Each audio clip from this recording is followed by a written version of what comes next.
This show is sponsored by shopveteran.ca and the Canadian Legacy Project. Are you a veteran who owns a business? If so, register your business for free on shopveteran.ca, or if you would like to support veteran-owned businesses, be sure to make shopveteran.ca your first stop shop. Thanks, everybody. Hello, all you beautiful souls. Thank you for joining me for another edition of Operation Tango Romeo, the trauma recovery podcast for veterans, first responders, and their families.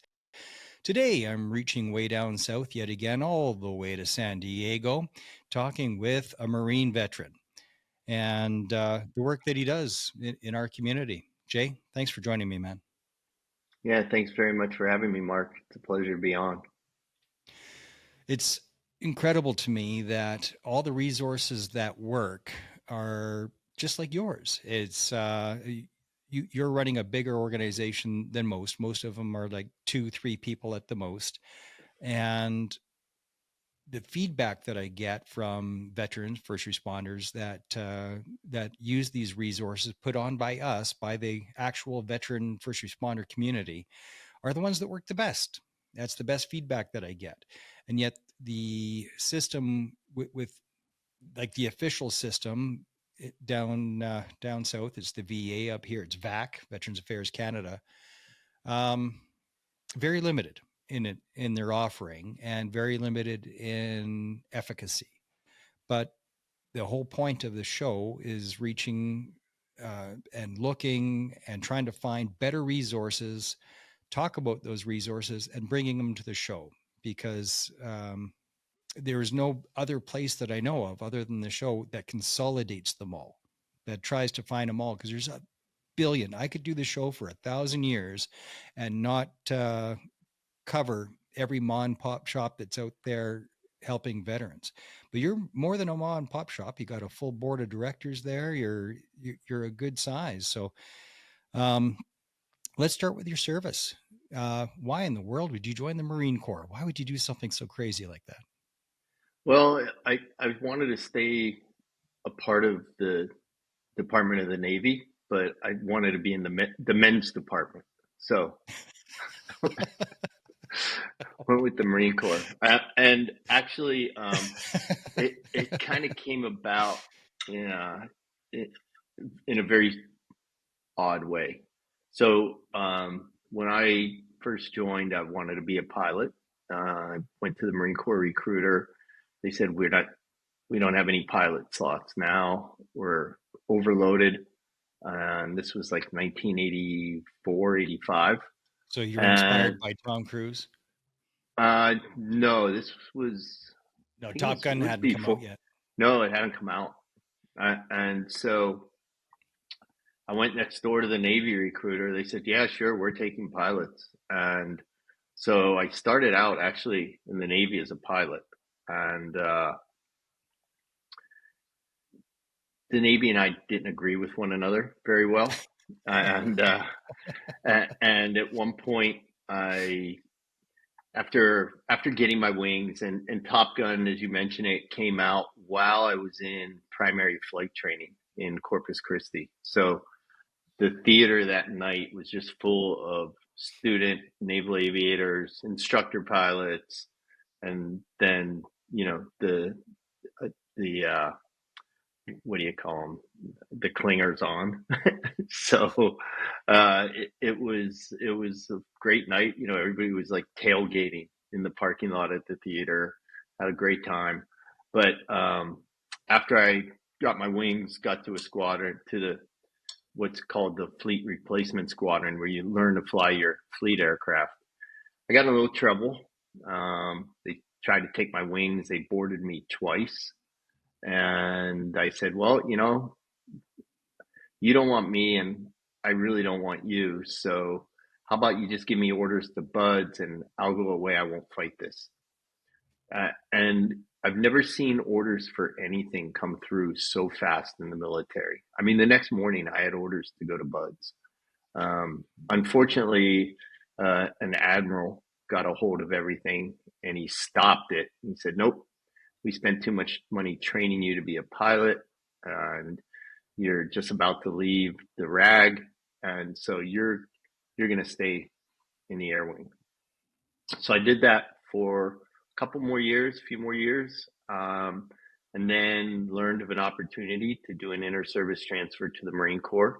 So in February of '92, I went to bed one night as a Navy lieutenant, and then by the next afternoon, I was a Marine Corps captain. So that was how I originally became a Marine.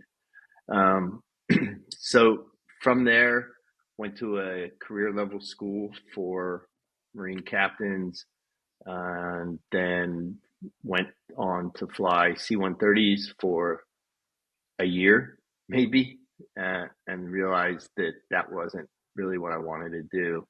And learned of an opportunity to go to a unit called Anglico, Air Naval Gunfire Oh, Liaison the Company. Hercules. Why didn't you like the Hercules? Hmm, it was just not a fun mission.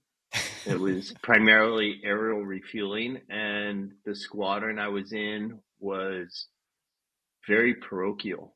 If their feeling was that if you didn't grow up in the community, then they really didn't want you around. They made it clear. They sent me right away to the air group to work there, which was that was great. You know, I would get my flights with the squadron, but then I worked in the op shop there, and the S3 was a Hornet pilot. Everybody I worked with were Hornet pilots, and he said, "Hey, make yourself available to learn to fly the Hornet." So I got a bunch of flights in two stick Hornets, and then ultimately ended up going to Anglico. Small unit. I was assigned a team. There were 12 of us total. We were all jump qualled. You know, I was JTAC, so I had an assistant team leader who came from the artillery community. So our mission was to support, What's JTAC? so Joint Terminal Air Controller, so forward air controller. Okay. And then ultimately we were assigned to, the unit was assigned to support the Army and allies with close air support, artillery calls for fire, and naval gunfire support. So back then, there was still naval gunfire that we could call in. So we could travel as a team anywhere in the world, support any allied force. We were jump qualled in case we had to jump into a scenario with an allied unit or the Army. And I did that for a couple of years, left active duty in January of '97, stayed in the reserves, ultimately ended up as an instructor at that, it was what was called TACP school, uh, Terminal Air Control Party School, or Tactical Air Control Party School. And then I was also what's called a Hurst Master, helicopter rope suspension training. So teaching guys to rappel and fast rope out of helicopters. And I was a Marine combat instructor of water survival. So, you Rapping out know, of choppers is one of the best things. yeah, it's so fun, So right? fun, so fun, and You know, I've never even seen fast rope in person, oh yeah. uh, but rapping out of the Hueys, the twin Hueys at the time was a hoot. Well, you know, the fast roping is probably the most dangerous evolution coming out of a helicopter. It's Well, there's no got safety. got a lot of people really injured. I mean, I've heard of stories. I've met people who missed the rope and fell 30 feet, you know, and it's just like, Oh, how do you miss the rope? It's right there. And so, yeah, so did that, then went to Third Anglico in Long Beach in the reserves. And while I was there, 9/11 occurred. And ironically enough, today is 9/11. It's a yeah. big day of remembrance for us here in the States. And I got picked up and recalled to active duty by uh, the 11th Marine Expeditionary Unit, did a deployment with them. We came back from that deployment, and somehow the CO of that unit got us sent over to Kuwait in February of '03, just a couple months after we got back from our deployment. We spent a couple of months over there, went into Iraq, really didn't do anything there but get in the way. A MU command element isn't really designed to be a warfighting unit in any way, shape, or form. So came back from that, was I learned of an opportunity to become the SOF LNO for the Special Forces Liaison Officer for the 1st Marine Expeditionary Force. Went over, got that job, spent my time there until August of 2004, just going around to different parts of the world by myself, just interfacing with the different special forces units around the Middle East and deconflicting operations in the Marine Corps' area of operations. Ultimately deployed to Iraq, to Fallujah, and like I said, in August of 2004 to train Iraqi special forces at Camp Fallujah. Did you ever have any do any work with the Green Berets? Yeah, I've worked with a number of Army SOF units, and I had, when I ultimately got assigned to take an Iraqi Army battalion into the Battle of Fallujah in November of 2004. So there were some interesting occurrences there, as you might imagine, with guys. Jocko Willink was in that, wasn't he? I think Jocko was in Fallujah at some point. He was definitely in Ramadi in 2005 with Task Unit Bruiser in Ramadi. Fallujah, though, was that was definitely a joint operation. It was Army, Marine Corps. There were Army units on the ground, Marine Corps units on the ground. I took these guys into Fallujah to link them up with a Marine Corps battalion for mentoring and combat operations. So spent about a month in Fallujah with them and with 1st Battalion, 3rd Marines, and got pulled out of there Thanksgiving Day. A week later, I found myself in Balad working with the Army Special Missions Unit for a few months, and then ultimately assigned to the Syrian border to go out and work with the Iraqi border forces.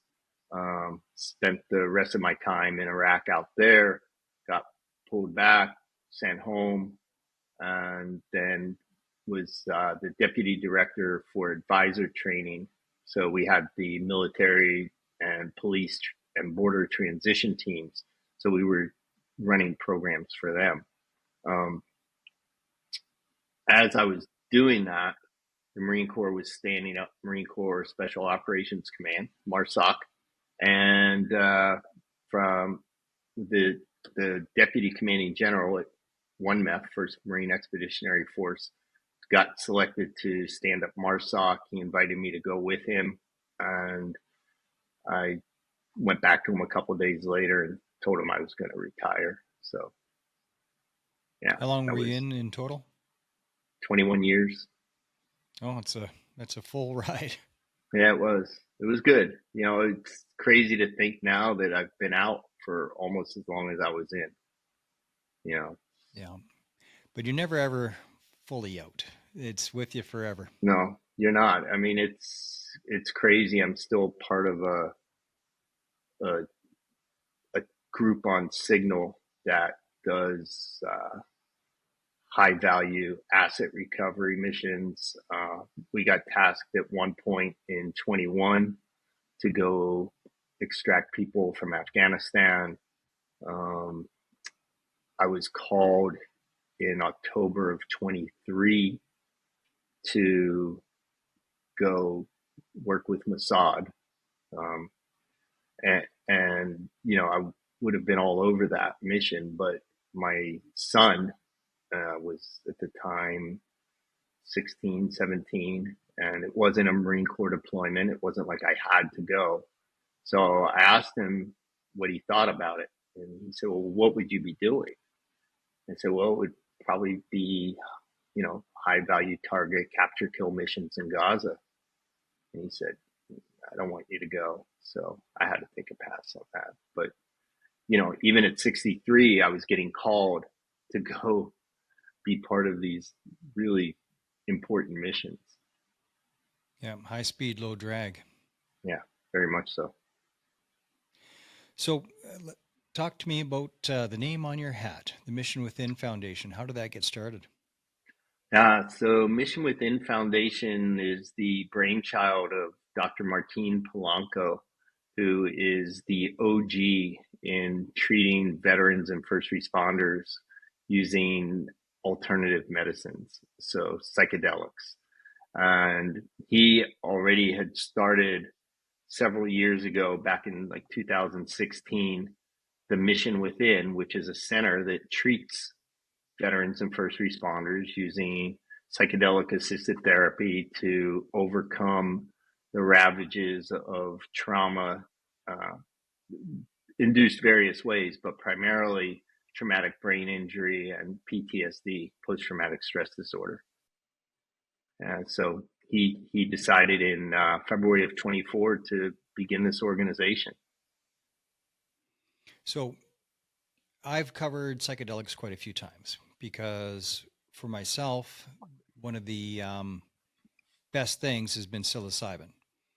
It's just a guarantee for me every time that if I do a macro dose of psilocybin, that the day following is a really good day, and just a whole lot lighter. But over the long term, like 2 3 months after a macro dose, I'm feeling pretty good. But I need to do it a few times a year. And when I talk to people that do the ayahuasca retreats, they always say how wonderful and great it is. But I talk to people that have done it 10, 12, 20 times. And I'm like, well, if it's so great, why are you going back 10, 12, 20 times? Like, shouldn't one, two, three kind of do the trick? Like, how effective is this? But Ibogaine is different. So, is that why they've chosen Ibogaine? Do you find it's more effective, or does it work in a different way than other psychedelics like ketamine, psilocybin, or ayahuasca? Yeah, that's a great question. And there are some similarities, right? Some of the other medicines do have the neuroplasticity properties that are found with Ibogaine. What Dr. Martine found, though, he had a an addiction clinic called Crossroads in Tijuana that he was running and treating addicts. And he had two veterans come in who were heroin addicts, and he treated them with Ibogaine. Um, not only did they not have withdrawal symptoms coming off their heroin at that point, but he also found that they could no longer present clinically for PTSD. And So for follow up, are we talking 3 months, 6 months, or forever? yeah, so I don't know how long he followed those guys, but what he decided at that point was it was an aha moment for him, and he decided at that point that he was only going to treat veterans. So he started out primarily treating operators, so guys from the Army, SF community, SEALs, and we started having these tremendous results. And the reason is that Ibogaine has not only the neuroplasticity properties that allow you to kind of rewire your thinking and your views and how you approach your life day to day, but it also has neuroregenerative properties that allow you to Hmm. physically, and it's been proven scientifically in studies at Stanford, that allow you to regrow white matter in your brain. What's white matter? So white Like I matter, like I know that a lot of the psychedelics, in particular psilocybin for sure, and even functional mushrooms with no psychedelic effect mm, at all, are neural regenerative. So I remember growing up, always being told that once a brain cell is gone, it's gone, and that's it. but not so. With No, psilocybin and functional mushrooms, you can regenerate. yeah, and the same thing with Ibogaine, but it's like, it's that regenerative property X number of times, right? Like times 100. And and so people have shown tremendous ability to regrow the white matter, which is the gray matter is what's on the outside of the brain, and the white Okay. matter is inside, where your reason and your thinking and your ability to make decisions, all that occurs there. And so when you're regrowing that, now you have somebody who is more thoughtful, has better decision making abilities, is able to just function much better as a person in society. I've had conversations with buddies of mine, in particular, the 30-year SEAL who told me about the program. He he called me up one day and he's like, "Dude, you got to go do this. It's going to change your life." And we talked about whether or not we'd have been better operators post Ibogaine treatment. And the reason that we think we would have been is that you're clearer, you have much greater clarity, and your decision making is better, your thought processes are better. Now, I've talked with guys who have also said, I don't think I could have done what I had to do because after doing a combination of Ibogaine and 5-MeO DMT, bufo. So, you know, I don't know. I know that there are So some. uh, I'd like to pause there for a second. Sure. So uh, a lot of the guys, after they take the treatment, when they look back, they're like, I don't know if I could be a door kicker after I do that treatment. Is that right?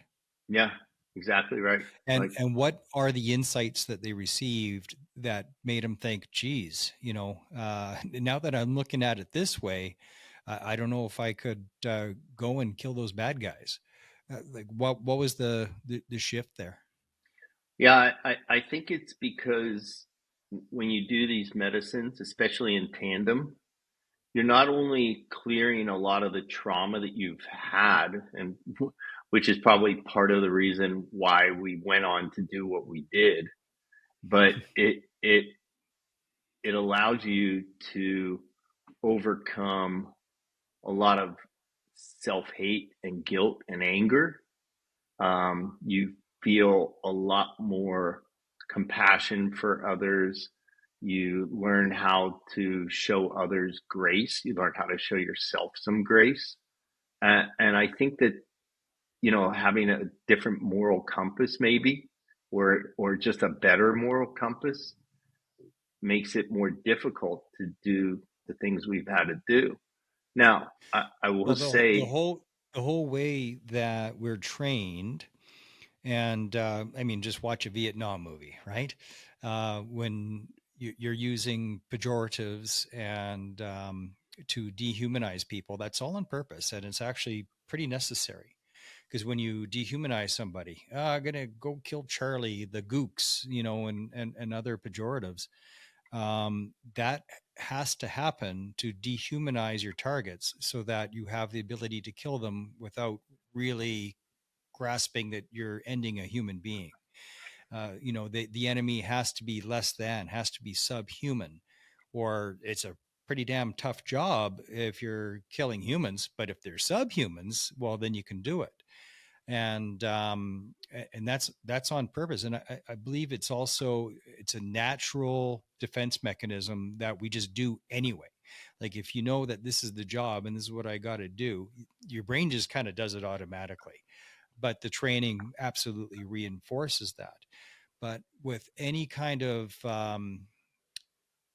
psychedelic, the first part that I just described is disconnection.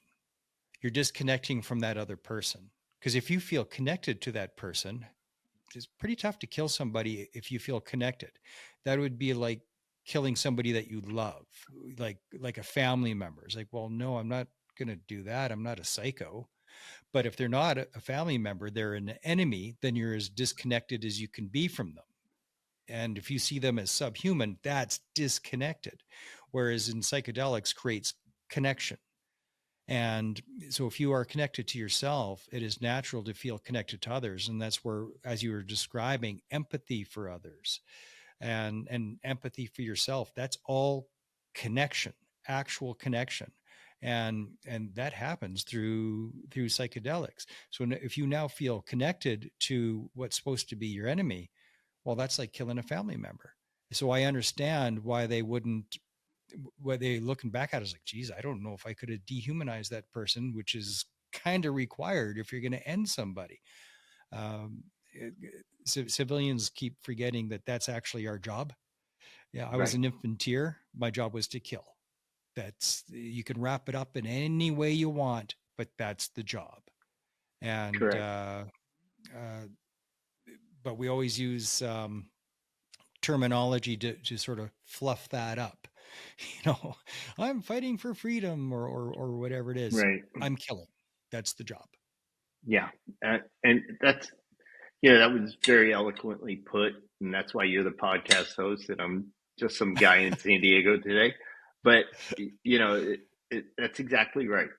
And, you talk about the training and teaching us to be able to shoot somebody else. And, that if you read David Grossman's book on killing, he talks about this and about how the numbers of soldiers or Marines or whomever that in like World War II would shoot over the heads of the enemy. They Mm-hmm. didn't want to That's right. kill. But then, and so the services recognized that. And the Marine Corps were the first to go from shooting circles on the rifle range to shooting outlines. Figure 11 targets. Yes. So, and that is another way of teaching young Marines that it's perfectly fine to shoot somebody. And isn't that funny that they say that video games don't desensitize you when something as simple as changing a round target to a silhouette of a person, Scary Jerry, Right. um, uh, that was enough to get people to comply to killing by like some like 70% increase or something like that. Like it was a big Yeah. number. And but we're saying video games don't up that even further. Bullshit. I'm not buying it. No, absolutely. Especially because video games are not real. You're not connected face to face with another human being.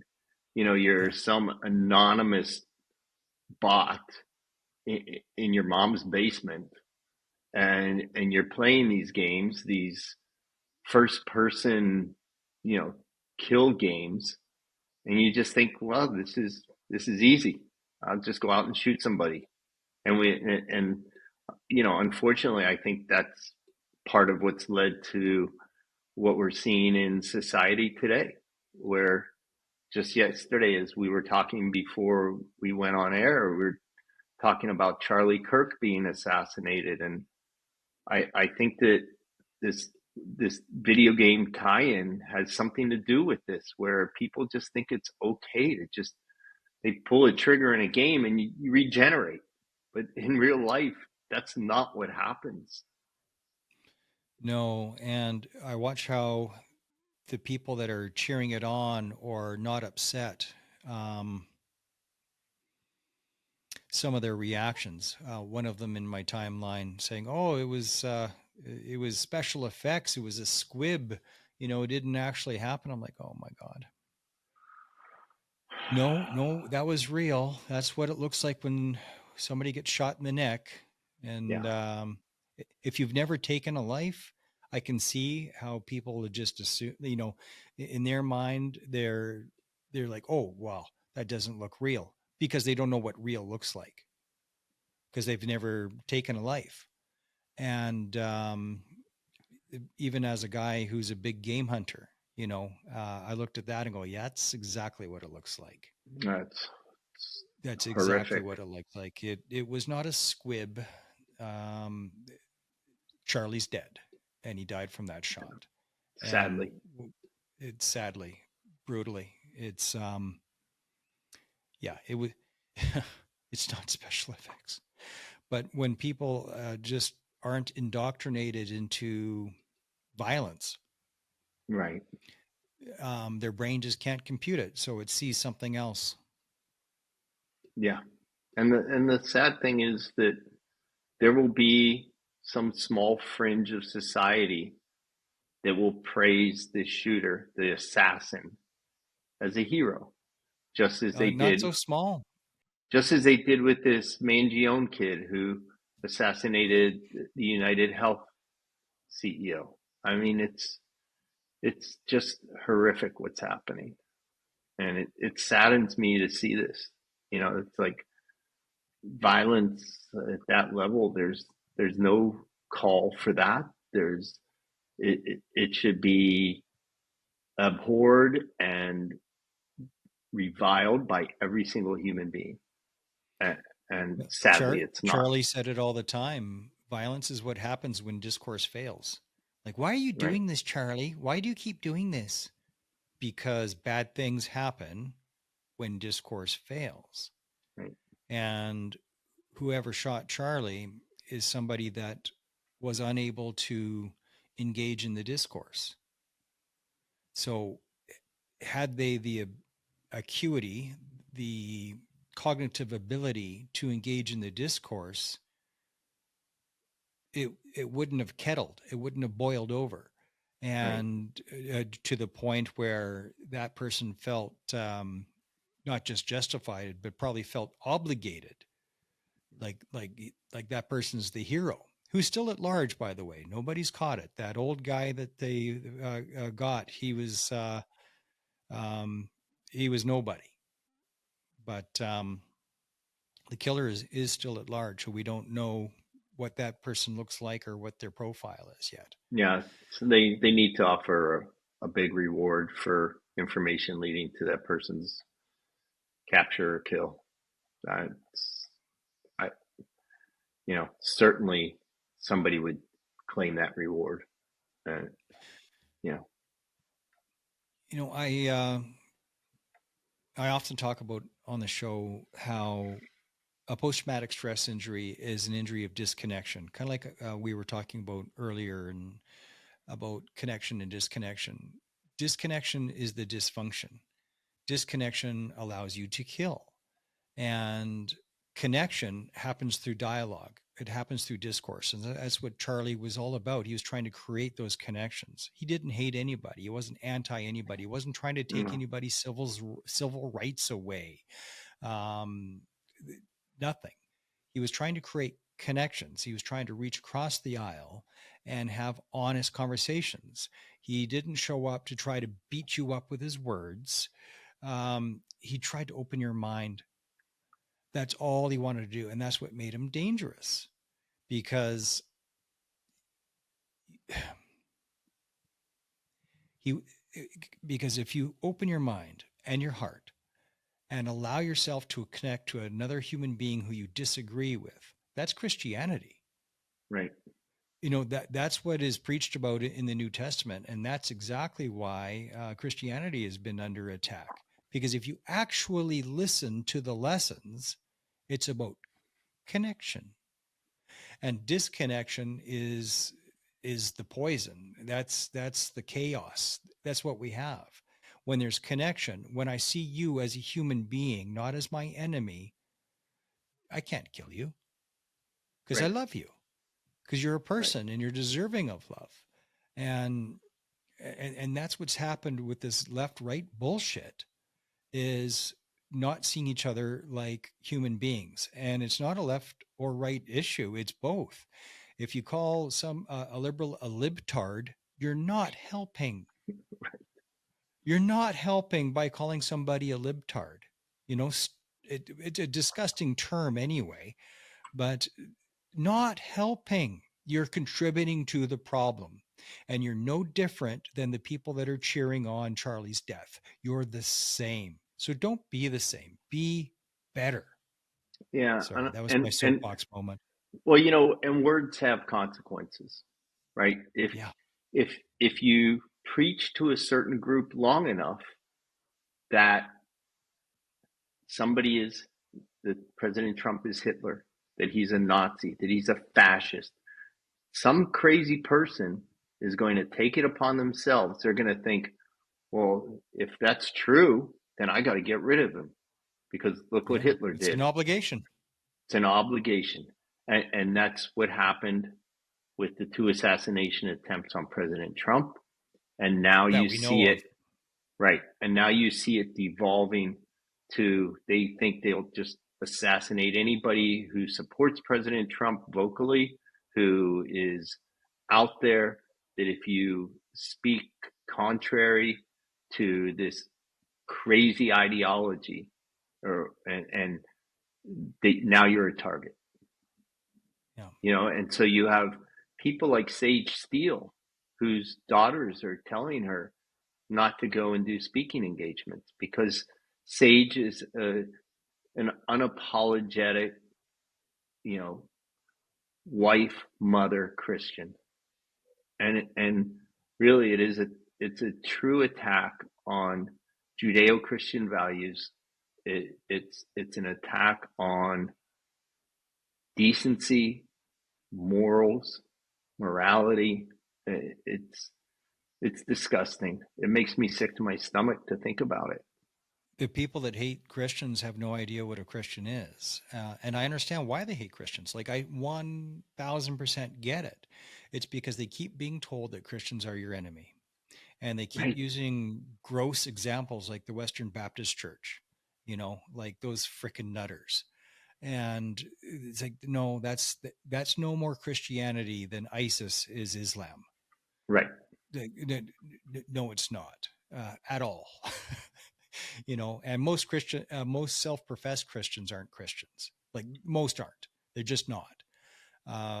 You're a Christian if you follow Christ. It's just that simple. And if you are picking and choosing the lessons, and it's not a set of rules and dogma. It's not like thou shalt do this or you'll be thrown into a pit of hell with the weeping and gnashing of right, teeth. That's not what it is. It's not what it is at all. It's, look, if you cheat on your wife, it's going to really cause a lot of trouble for you and your wife and your kids. Like, it causes trouble. So the New Testament is a guide to healthy living. That's what it is. The first book I wrote for the same reason. I wrote because my first child had just been born and the second one was on the way. And I thought, oh my God, what if I get hit by a bus? So I took all my best stuff that I was able to collect and I wrote a book and published it. And by the time it was published, my oldest was 2 years old and my youngest was just being born. And like, oh, I breathed a sigh of relief. Now, if I get hit by a bus early, at least I have this book for my kids. And uh, that's the same reason that the New Testament is there. It's a guide to good, healthy living. That's really the boiled down version of it. It's it's not a rule of we hate gay people. It doesn't even mention anybody in the rainbow community. Like, it's not even mentioned in the New Testament. I've never read it anyway. no, no, and our pastor made a great point on Sunday talking about sin, and he said we are all sinners. You know, Everybody. we're not going to be sinless. The point is to try to sin less, just to try to be better every And day. just adjust your aim. That's it. Yeah, Adjust your aim. Aim up a little. yeah, You know, yeah. that's it. Aim up a little. Do your best. You will fail. You will fail horribly, but do your best. Aim up a little. That's it. And this is reacted to. People are told that this is hateful. people are your enemy. They're out to get you. They don't want you to even exist. Really? What can somebody please show me the where this is true? Because I've never seen it. I've never seen any messaging, and there's certainly nothing in the New Testament that says anything like that. That doesn't want people to exist, or we have to go and get people. This is a story that's been told again and again and again, like Trump is a fascist, and I'm not a big cheerleader for President Trump, and it wouldn't matter if I was or wasn't because I'm Canadian, so I don't have a vote. But Well, if he had his way, you might one day. well, yeah, he could take a long walk off a short plank with that 51st state stuff, but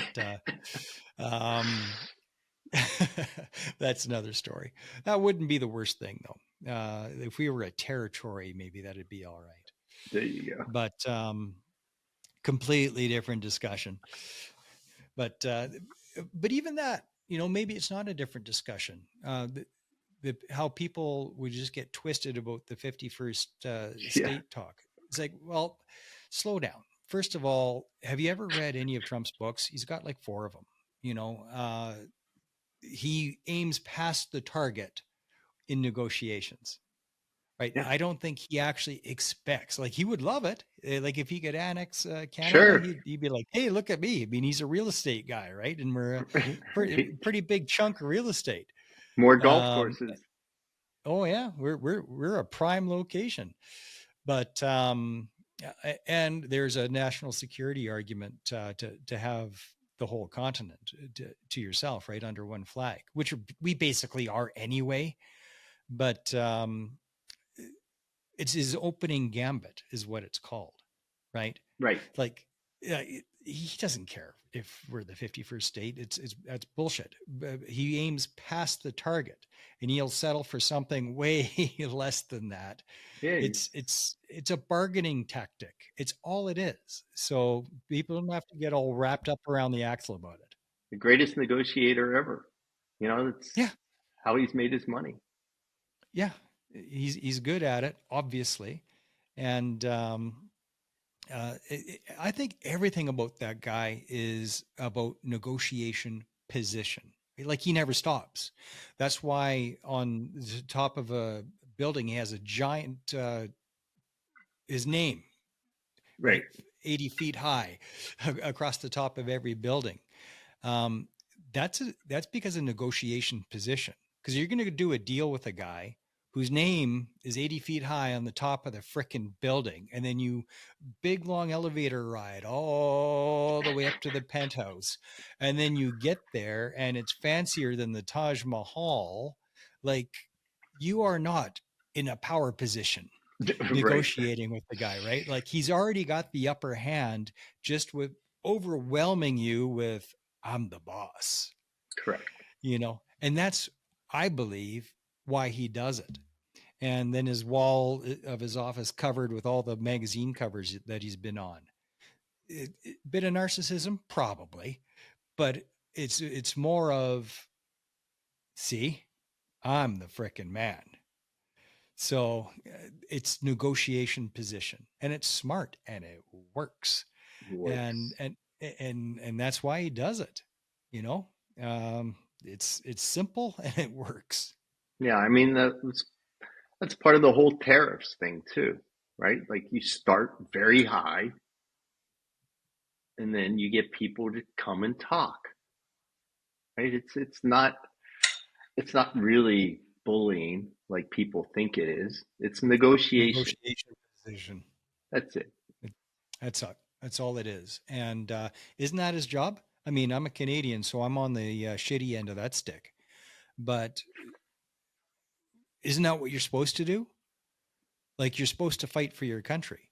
Correct. And we're supposed to have a PM that does that for us. We don't have one, but that's what it's supposed to be. That's the job if you do it well.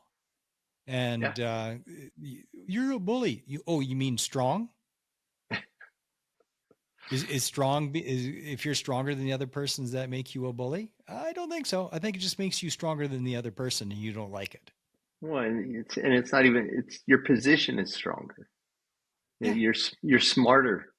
It's, you know, there's there's no crime against being intelligent, and if you're smarter and you have a better position, you use those in a negotiation to get a better outcome for your people, and that's what he tries to do, in my Well, opinion. I mean, I'm no there's expert, but been across the Western nations, there's been a trend to shit on the strong, to say strong is bad and weak is good. Weak is compassion and strong is not compassion, which is not true at all. The strongest people I know have compassion. The weakest people I know have no compassion. So it's an anti-truth. It's an inversion of the truth. It's like, who promises an inversion of the truth? Let me think. It's in a book somewhere, but it's not good. no. Well, it goes back to the old adage, right? Hard men make good times make weak men make hard times. Yeah. And it's true. And here we are. Um, Examples of it on the micro and on the macro all the time in my daily life. Um, a little confession story because I'm still healing. Uh, so part of a post-traumatic stress injury, especially if you're a combat veteran like we both are, is that if you have a problem, kill it. It's really wired in, and which is why psychedelics are so important, because they help rewire the if you have a problem, kill it Pavlovian response. So I'm on my way to see my youngest boy's football game, and it's a little gravel trail, and there's a guy on his bicycle, and he's gonna go, he's not gonna go, he's gonna go, and I'm doing like 10 kilometers an hour, so like 6 miles an hour, Right. right? It's like, are you 6.2 to going? be Are you not precise. going? And he turns his head away, so I think, okay, he's not going, and then he turns his head back. Oh shit, he is going. So I hit the brake, and I because it's gravel, I skidded like an inch. and, but it makes a sound when you skid even an inch on Right. gravel, right? This guy reacted like I just killed a bag of puppies, and freaks out at me, and he starts screaming and waving and flapping his arms. If you have a problem, kill it. And I couldn't help myself. It's the training. So I put it in park, and I calmly get out of the vehicle. But I should have just ignored him and just let him blow off his steam and kept driving. That would have been the mature thing to do, but I couldn't. So I get out, and I try to engage with this guy. And it was readily apparent to me that this is somebody that's never been punched in the mouth. And he Of thinks course. he's on Twitter. Like, and I tried to explain to him, this isn't social media, right? Like, there's actual consequences to flapping your arms and screaming and yelling and swearing at me. And you've never been punched in the mouth, have you? He's that the look on his face. you know, it's like, I think I made a calculated error. I miscalculated here. But of course, no violence happened at the end. At the end of it, I was trying to give him a public service announcement of you shouldn't Right. do this. Like I could be some crazy that just got out of prison this morning. Like you don't know who I am, and even if you did, it's just like this isn't the way to conduct yourself. You don't scream and yell at somebody because you're a little bit upset. Um, it's not okay. You have a calm conversation, and I didn't raise Yeah. my voice to him at all. Um, but that's Well, I uh, think that, that's the state of society, though. well, and that kind of brings us back to talking about the psychedelic medicines and what they can do for you. Yeah, So that story kind of ties into when I went and did my retreat. I came back. My son and his mother were going away for a couple of weeks, so I wasn't going to see him. And when they got back, he came over for dinner. And after dinner, he wanted to hear about my retreat. And so I told him all about it. And at the end, I said, I'm so sorry for being a shit dad for all those years and for being a horrible husband to your mom. And he said, no, it's okay. I said, no, it's not okay. I said, I wish I'd have had this 20 years ago. And he says to me, just not even thinking, he says, nah, because then I'd have just been raised like a sissy. And so I, I had to explain to him, well, no, it doesn't work that way. I said, Yeah. if you're in danger and I'm there, I'm still just as capable of extreme violence now as I was before. But now I have a clear understanding that that is not the answer. That that doesn't have to be my go-to just because somebody flips me the bird, right? That Yeah. I don't have to go into, you know, somebody better call 911 and get an ambulance here mode. I can laugh at that now. I can just wave and say, yeah, Well, have a but wonderful like day. cognitively, we know that already, right? Without the Ibogaine, but it's so deeply wired. Like the brain actually needs to be rewired because the circuits are: if you have a problem, kill it. If you have a problem, kill it. Because if we don't have that very abnormal reaction, which is fight, flight, freeze, fawn, we only one of those work, right? Fight, flight, freeze, fawn. One out of four works. Everything else would get you killed. You have to fight. If you have a problem, you have to fight. But it actually changes your neurology, and what a post-traumatic stress injury will do with the hyper, and which expresses itself through hypervigilance and short temper and whatnot. If you have a problem, kill it, is what it boils down to. And that's the wiring, and you can change the wiring. Now that being aware of that wiring is the education part, right? Being aware that this is what my brain is my brain is fucking me over right now, and I wish it wouldn't, but it is. Yeah, That's step one. But what to do about it is step two. One of the most powerful tool that I've been able to give people, that even without psychedelics has been very, very good, is realize that you're on a mission. You don't know that you're not cognitively on a mission. It's just your body, your brain is always on that damned mission. yeah, So I call it how to not wreck your camping trip, because a camping trip feels like an op, like, because we have to do stuff and set up tents, and right, there's all these different things logistically that have to happen for this. So it feels like a mission. So your brain and your body react as if it's a mission, and then you're jacking up your kids if they don't put up the tent on time or in the right order, right? So if you realize it's a mission going in, you can change the mission. This isn't mission set up the tent and the campsite as efficiently and properly as possible, and implementing an all-round defense against right, the bears. The mission is harmony.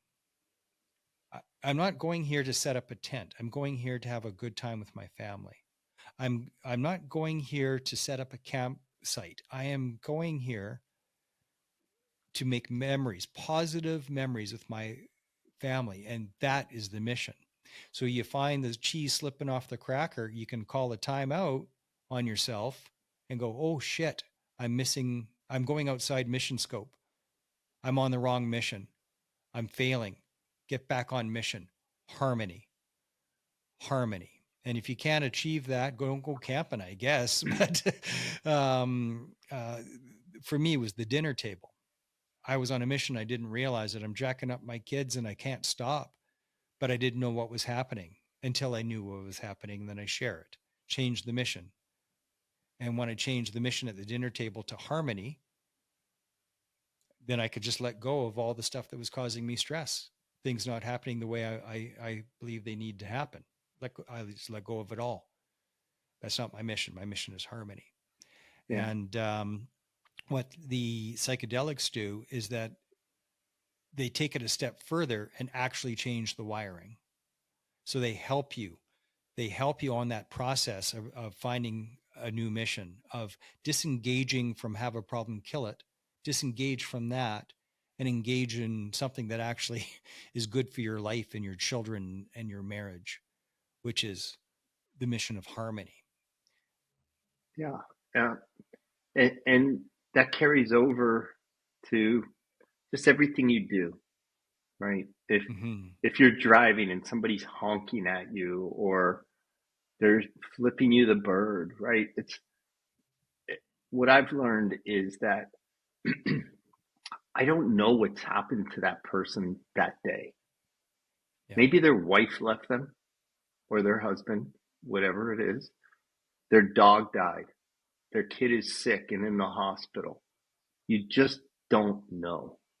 And so, particularly with the 5-MeO, is it it allows you to let go of the anger, the guilt, the self-hate, all these things that make you a shit person, Yeah. and an asshole, and allow you to show some grace to that person. So now, if somebody gets pissed off with me on the road, sure, my big truck will run over your car. To what end? It's much better just to let it go. Just say, I understand you might be having a horrible day, or maybe you're just an angry person. I don't know. Either way, I don't want to engage with that.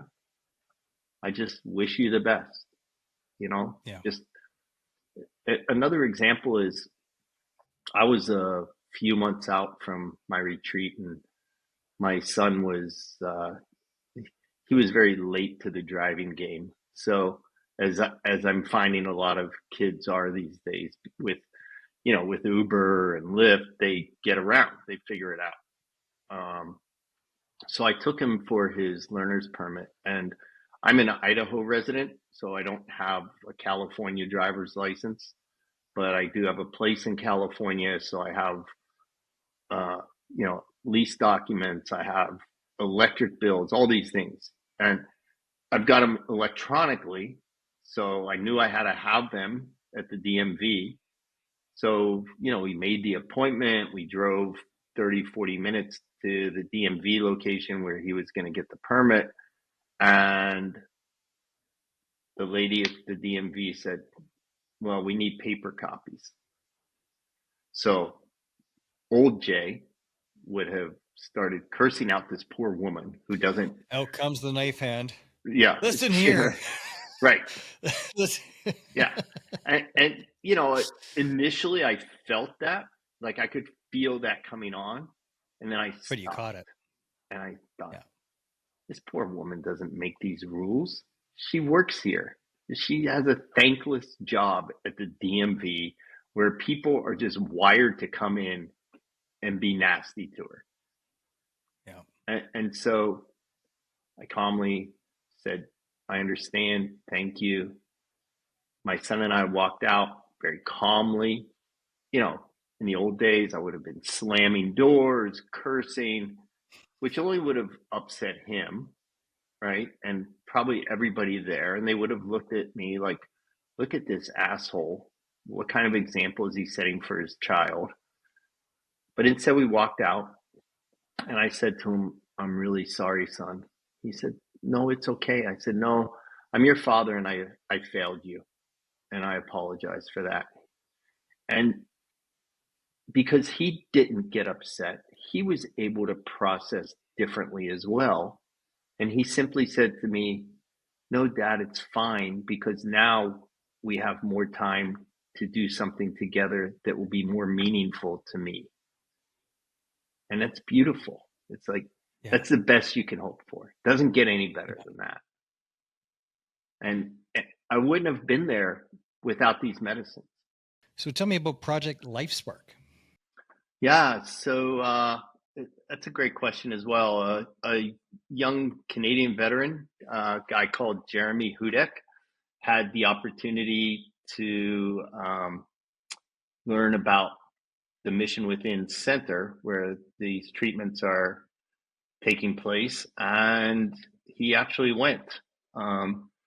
Following that, or maybe kind of simultaneously, he was starting an organization in Canada called Project LifeSpark that is very much in the psychedelic assisted therapy space. And he has he's run with it. I mean, he took it and ran and is doing a really great job there. So I just wanted to give a quick mention of for your listeners uh, to recognize Jeremy and all the great things that he's doing as a young guy up in Canada.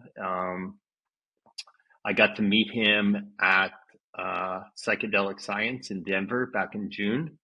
So he's going to make a big splash, and I'm really proud of the work that he's doing, and that he's brought this north of the border now, and hopefully he'll be able to support a lot of Canadian veterans and first responders, the same as we're doing with Mission Within Foundation here in the States. So back to kind of the beginning of the conversation, what are the dividing lines of the different psychedelics? Like, what's the difference between ibogaine, ketamine, psilocybin? Like, how do how do you separate them? And why do you like? What's your favorite? Like with your foundation, is the focus is ibogaine, isn't it? Yeah, it's Ibogaine and 5-MeO are the medicines Okay. that we focus on providing access to. Um, I think the easiest thing is that Ibogaine is typically a one and done, right? You don't need to go back for more. Um, in fact, most people will tell you they never want to do it again. Yeah. Brian Hubbard, who everybody is familiar with in this space, has said very publicly that it was, truly beautiful experience, but he never wants to do it again. And Yeah, it there's it I don't know if it's the same fella that I keep seeing on social media, but testifying at Congress and whatnot. And if you think ibogaine is a recreational drug, you'll be really disappointed if you try it for that purpose. But even so, like, what's wrong with a recreational drug? Like, they'll say that as they're having a beer, tilting back their beer, going, "Oh, you're gonna get stoned out of your mind," as they're on their eighth drink. yeah. Um, well, the problem I think with recreational drugs when is that not everybody's body chemistry is the same. So people have different reactions to recreational drugs. People have different responses to psychedelic medicines. They don't hit everybody the same. There are some inherent, uh, potentially life-threatening characteristics to a medicine like ibogaine. It can affect your heart rhythm to the point where, if not done under proper medical supervision, you could potentially have a life-ending event, a myocardial infarction, or as we know it, a heart attack. And, Have and you ever so known of that to happen? I've never personally known of it to happen. I know it has happened. And typically it happens in, when people are treating opiate addicts, heroin, because addicts are typically not honest about what they're using and how they're using it. They will try to bring their drug of choice into a treatment center, and if used while under ibogaine, it's potentially fatal. And I think that that's primarily where any deaths associated with ibogaine have occurred. It's not in the retreats that I send people to. That doesn't happen. There are processes in place to ensure that that doesn't happen. People have to taper off certain prescription medications before they go. When they get there, they undergo a urinalysis test. They undergo blood testing to make sure that not only are their systems clean from alcohol, recreational drugs, things like meth, but that their blood work comes back good. I know of a case where somebody went to the Mission Within, and yeah, they were clean from alcohol and everything else, but they their cholesterol was off the charts, like ridiculously high. That their their liver function wasn't right, and they were denied treatment because it could Yeah. have impacted their health in a very negative way. And With so psilocybin, cannabis seems to be a nice cohort with psilocybin. So if somebody's going to do a mushroom experience, I've heard it said, and I've done it, where have some cannabinoids first, and it's like the entourage effect, and works really well with psilocybin. Is that also the case with Ibogaine, or is it, or you just got to be bone dry, like nothing in you it's except water? it's preferable to be clean to do Yeah. ibogaine. Now, I know that it can be done if there is some cannabis in the system, because as we know, cannabis takes like a month to clear the system unless you get one of those kits, right? But otherwise, it's okay. It's not preferred, certainly, but it's okay. But certainly, alcohol, meth, some of these other drugs are very much verboten. It's just not done. And any center that would accept somebody with those substances in their body, I would not want to send a patient to them. Post treatment, do you find, or do you track how many people quit drinking, even if drinking wasn't a problem with them?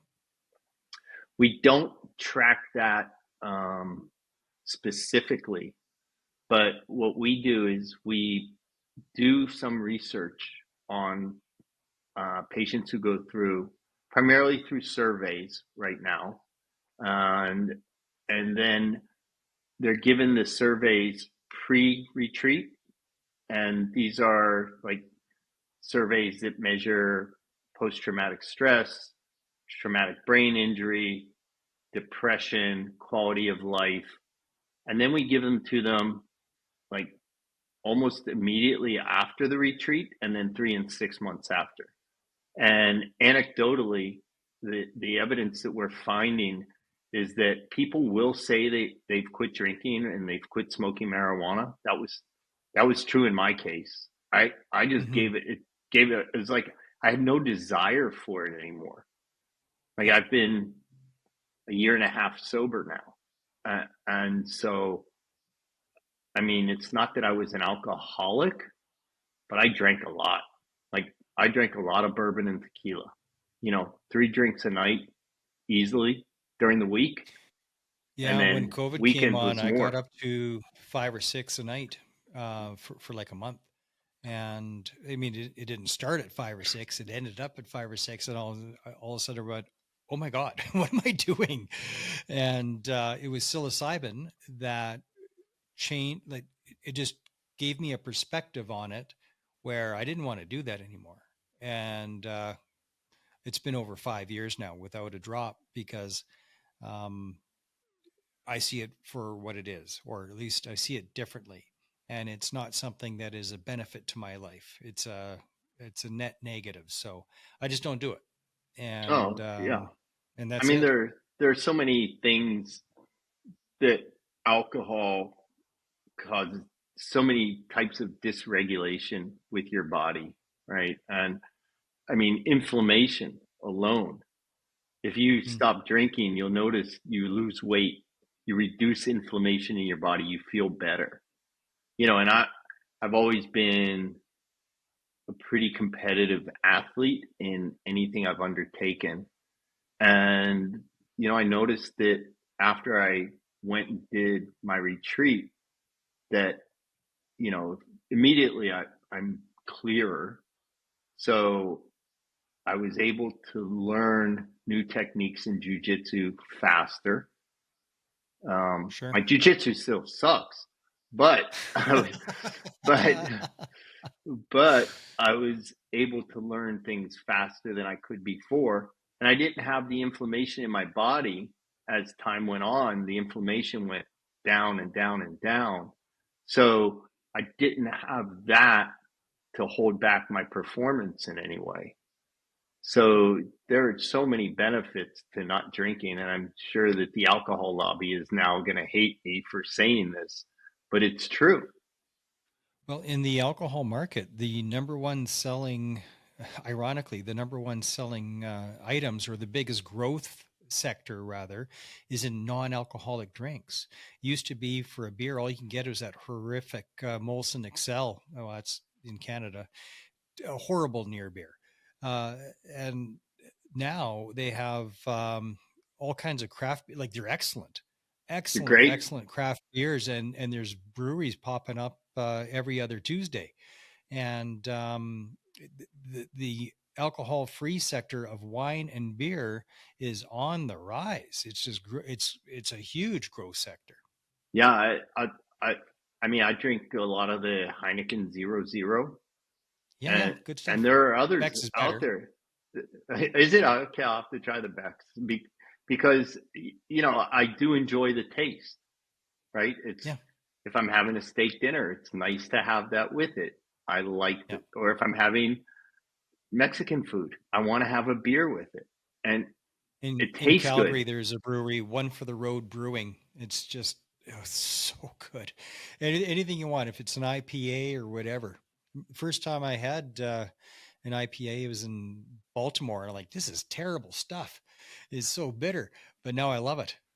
Yeah, yeah. IPAs are great, and there's another company, Athletic, that makes great craft non-alcoholic beers. I mean, they're the less than 0.5% alcohol, which Yeah, I don't know how many you'd have to drink to get drunk. Like I no, couldn't. but yeah, most of them are 0.5. Some of them are not even that. Like the Heineken, it's just nothing. There's just nothing in there. Yeah, But zero point 0.5 doesn't count.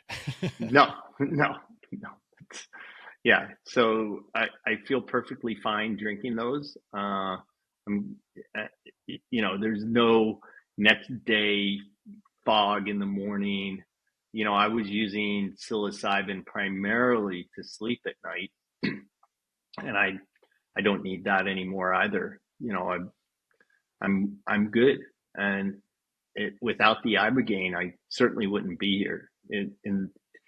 Talking about these things like this and feeling as good as I do. I'll be 66 in January. Um, I still train jujitsu. I'm having trouble mathing that out. It's like, dude, there's no way that you're 65 years old. Yeah, Like you don't look it at all. yeah. Thanks. Yeah, and I'm like Sydney Sweeney. I guess I got good genes, right? But Yeah. um, not as good as hers. Yeah, But no. yeah, I still train jujitsu 5 days a week. I work out with a trainer a couple days a week.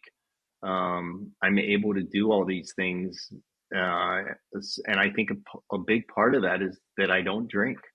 Yeah. I just competed 2 weeks ago at the Jiu-Jitsu Master Worlds. So it's it.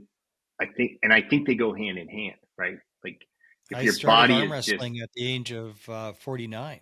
there, you go. And now I'm 55 and I'm still arm wrestling. Matter of fact, this studio is there's two things in this room: my studio and I'm looking at my arm wrestling The gym. table.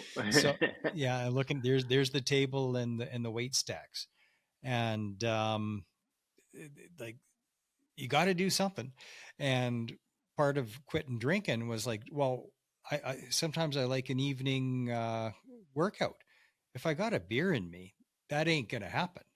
Like it's just there's no way that's gonna happen. So. And the other thing is because of my show, occasionally I'm not a distress line, but people every now and then will call me in distress. If I got a couple of beers downrange, I can't take that call. No. I've got to be on my toes, and like I'm always on shift. And what if the phone rings and my kids need me to come pick them up and I've got 4 beers downrange? Well, I can't. And Right. now I can't be there for my kids or anybody. Right. So it's just, well, then just zero then. And it's been zero over 5 years. Yeah, that's fantastic. Yeah, I feel so much better. I look at my high school classmates on Facebook or something, and they look like Oh, they're my uncles. Like yeah. it's horrible, horrible. Yeah. Big bellies and just I started noticing it at 40. People just gave up and just aren't active anymore and aren't doing things, and they just let themselves get old. And now at 55, there's not too many people my age that are still that's giving a shit about themselves and their appearance and their physical and mental health, and they just throw in the towel and they go, well, I guess I'm old now, so screw it. yeah, And it's like, no, don't give up. Like, you go until you're dead. That's correct. how long you go. You don't give up Yeah, on I couldn't yourself. imagine just quitting. It would it what's the point? What's the point in living if you're not going to live? You've got to have purpose. I could be retired, but I have a purpose. This mission that I'm on it gives me purpose every day to bring help to others. Yes. And I can't think of, other than being like a pastor or a rabbi or clergy, I can't imagine a higher calling than Hmm. helping others every single day. That why would I not do this if I can? Why wouldn't you help somebody if you possibly can? And I'm not just helping. What we're doing at Mission Within Foundation is we're saving lives. Like, I have seen people go on these retreats, and the the anger, the hate is just emanating from their bodies. You're like afraid to be around them because you're worried if you say one thing wrong, they might kill you, right? Hmm. That might be their reaction. And then afterward, everything changes. Their whole what's emanating from their body now is love. You see it in their faces, like right after treatment. It's incredible the Love change is that comes. connection. That Yeah, anger is disconnection. Like, the you just the plug them back into source. the changes, the clarity in their eyes, the smile, these beatific smiles on their faces, their whole expression, everything. It's like a different person. And some people are going to have, they're going to struggle with it. So part of doing these medicines is learning to integrate it and how you're going to process things going forward, because you're still going back to your life, right? You still are going to have a wife and kids potentially, and you're still going to have bills to pay. You have a mortgage, you have all these things. But what we've done is we've extended the integration coaching program so that instead of going to a center and getting 3 post retreat integration coaching sessions, now you get 12. So that this goes on. So you have somebody who is a trauma informed therapist specializing in psychedelic medicines who's now going to coach you through this for an extended period of time. We offer meditation coaching, 10 one-on-one guided meditation coaching sessions through an organization called the Wisdom Dojo, which is veterans teaching other veterans how to meditate. We provide functional medicine testing, because if the body is dysregulated, the brain will be dysregulated, and vice versa. So we feel it's very important to have the body well and in harmony with the brain, so that these things that you're now experiencing as your new self can be better understood by having a body that is whole as well. And so we provide all these additional things because just the medicines alone won't fix you necessarily.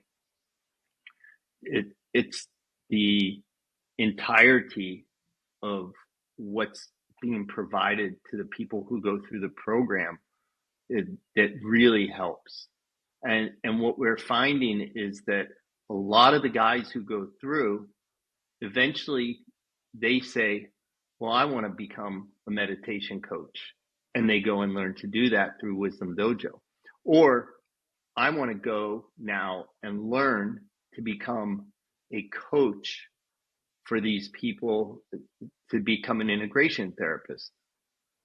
Or we have guys who have come back who want to be an operations lead at these retreats. So they come down and they shadow for a few months, somebody who's already doing that. And then they do a left seat, right seat. And then they begin to work as ops leads on their own.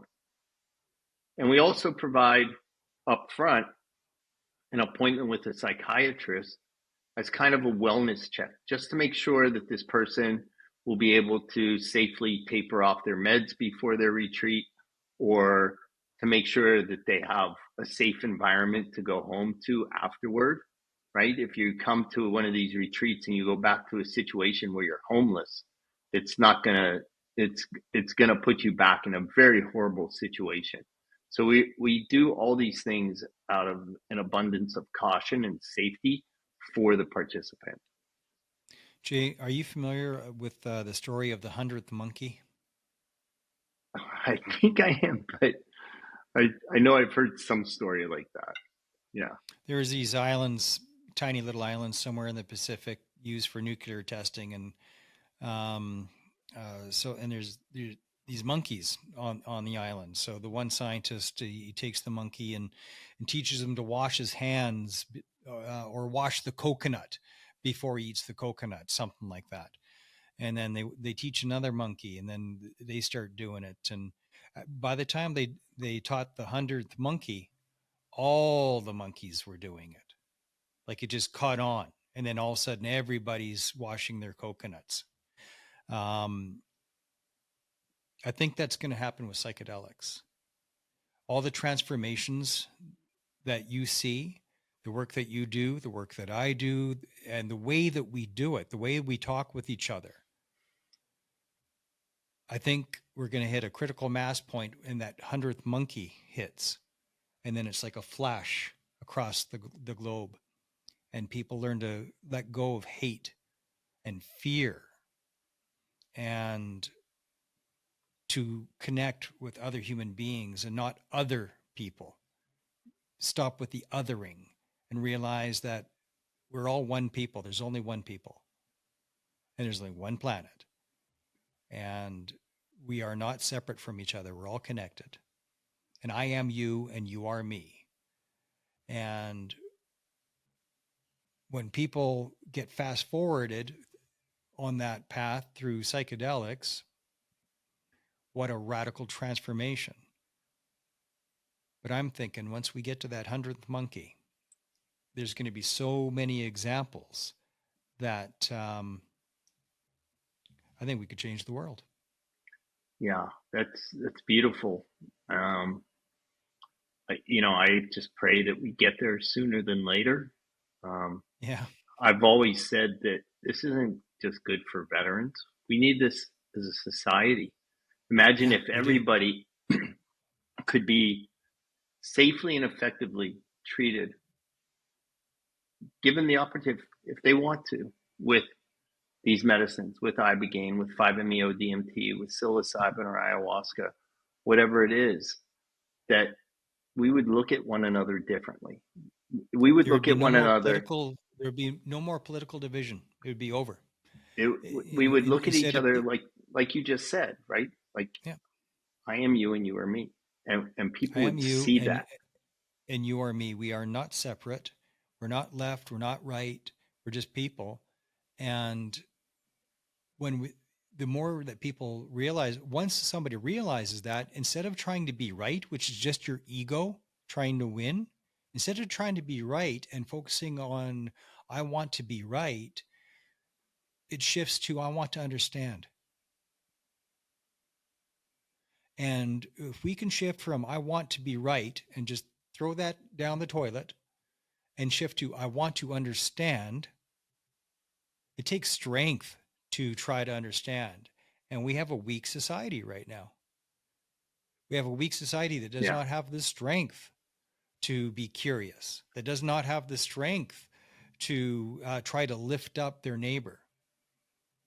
Like if you're trying to tear people down, that's because you think you're above them, but you're not. It's because you perceive them as above you. Otherwise, how are you tearing them down? You Yeah. know, if you're trying to tear somebody down, you're already underneath them. Right. And strong people try to lift others. Yeah. They don't try to tear them down.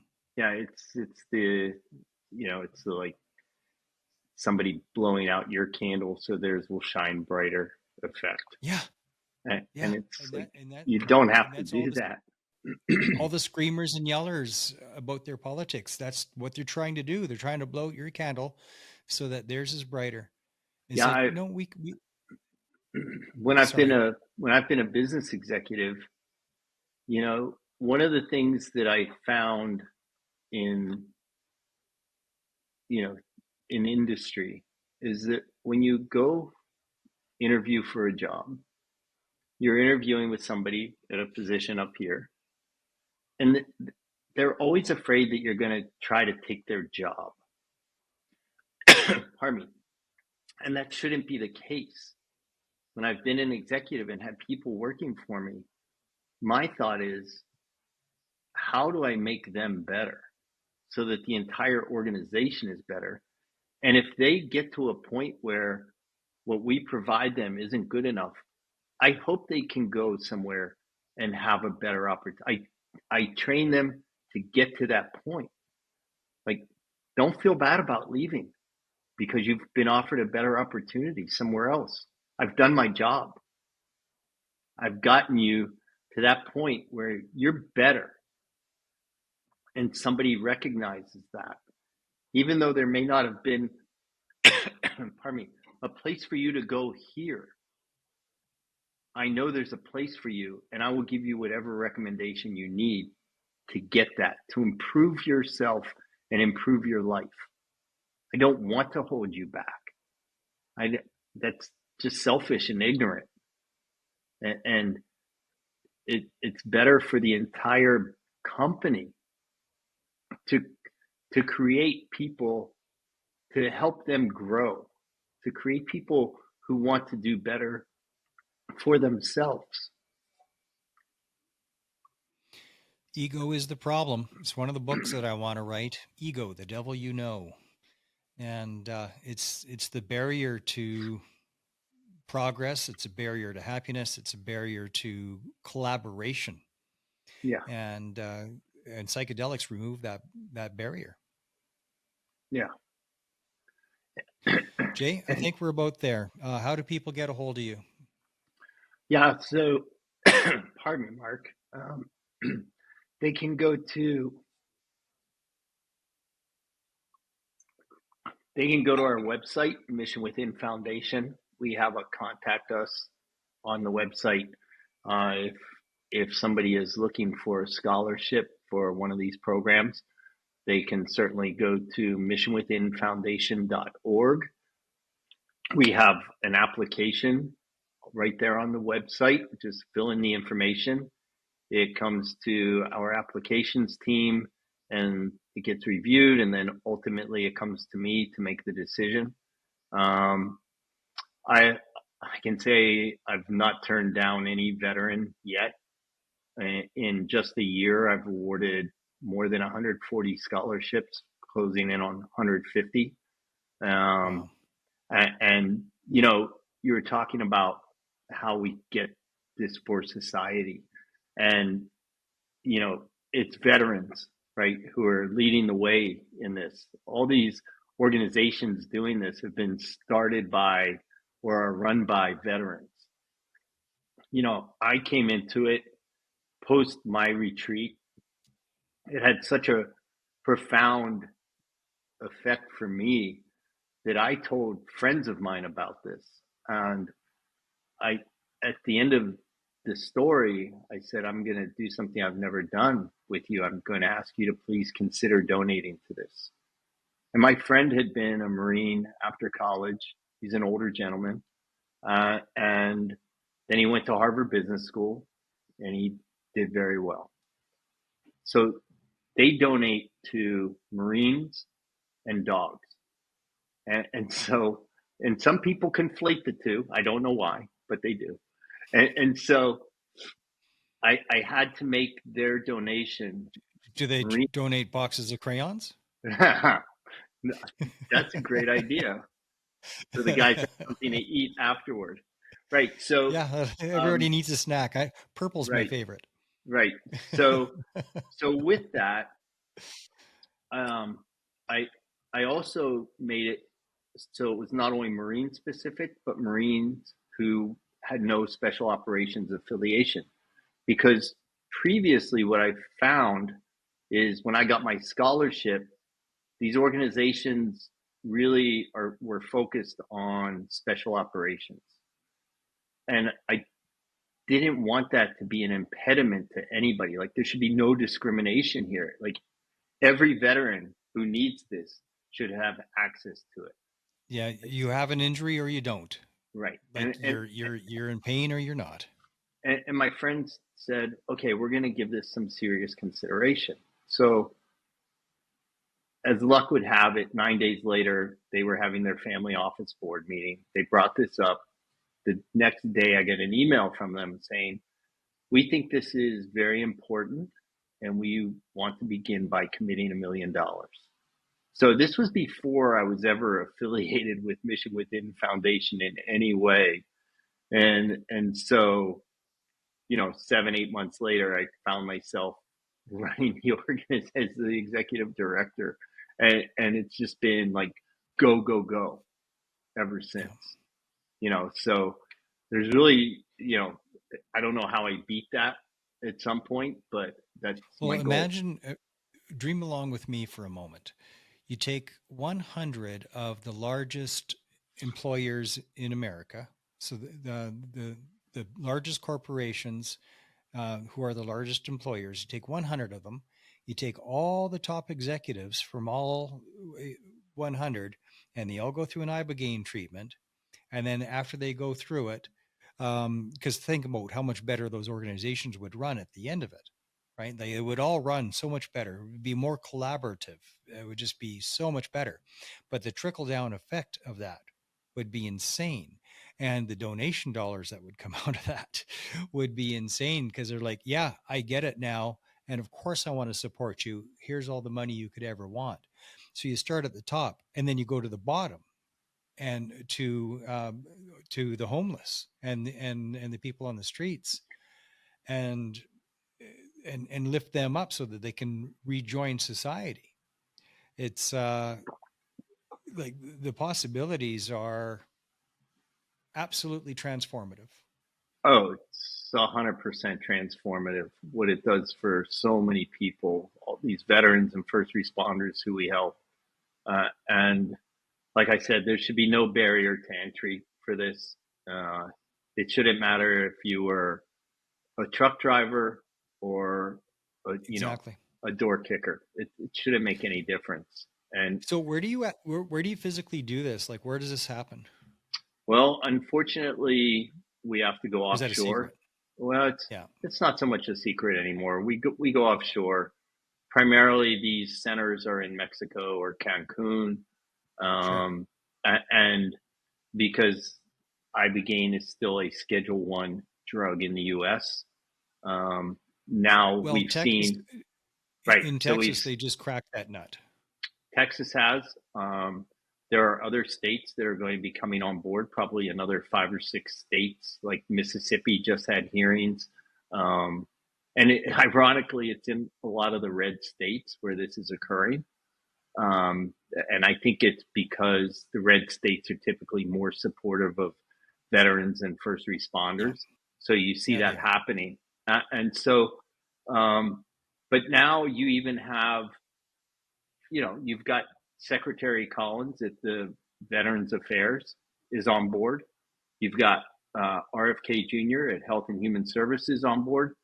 JD Vance is on board. And now even President Trump is saying, yeah, well, if we can do this and it works, why aren't we? So we also participate a bit in the advocacy and education space, work with another organization called Psychedelic Medicine Coalition on that effort. And, there are groups of people in this country who are very, very supportive of this. So I have some wonderful donors who have done an event at their home. We're going to be doing a film screening in Dallas in mid-October of Lucy Walker's film called Of Night and Light that is very much about the history of Ibogaine and features prominently Dr. Martine and the Mission Within and the work that he has done over the years. So, a theater has donated space there for us to do this. It's going to be a terrific event. It's, we do these things to bring awareness, and with awareness and understanding, then people want to become donors. And so, we are open to partnering with any other organization in this space. That event is going to be in partnership with Texans for Greater Mental Health. And we're hoping that either Governor Perry or Brian Hubbard will be in attendance. And, it's going to be a really terrific event. We'll be doing one in DC at the Capitol Visitor Center Auditorium in November as well, in conjunction with Psychedelic Medicine Coalition. So there are legislators who have gone through this treatment. Morgan Luttrell, the U.S. Congressman from Texas, both he and his brother Marcus were treated by Dr. Martine. It's public information. They've testified about this in Texas, and they speak about it publicly. I'd love to get Marcus on the show. Yeah, I mean, these are great guys who have gone through this and praise the work that's been done. And when you get figures like this promoting this now, the public has to sit up and take notice. The government has to sit up and take notice and say, well, wait a second, why is this stuff Schedule 1? Why can't we use this if it's done in the proper setting and it's clinically safe? Why are we not doing this? I think it's pretty obvious why there's resistance, Sure. It's called the FDA. It's the FDA and Big Pharma. Especially something that's a one and done. It's like, wait, no. We like clients for life. That's what we like. Well, clients for life is great. A monthly subscription to the prescription. Yeah, it's been a sick care industry, not a healthcare industry. Yeah, exactly. Yeah. Keep them sick, makes more money. Yeah. So, like I said, missionwithinfoundation.org. Check us out. We're on social media. You can follow me personally at J_Kopelman_USA on social media. I don't post a ton, but if you like seeing stuff about jujitsu and hunting and dogs, you'll see me. Well, we'll have to get you up here to join me to shoot some birds. It opens in 4 days. Last drop is October 15th, so you have a small window. I would love it. Yeah, that would be amazing. I got to get up there and do that one of these days. And my dog ain't half bad. Yeah, it's nice. Nothing better than a good bird dog. Oh, yes, sir. Yes, sir. Jay, thank you for doing this today. Thank you, Mark. Yeah, I appreciate it. Yeah, it was great being on with you. All right. Stay on the line. Thank you, everybody, for tuning in today for another edition of Operation Tango Romeo, the trauma recovery podcast for veterans, first responders, and their families. As always, if you would like to contribute to the show and help to maybe even save a life, share like the sugar bear, because sharing is caring.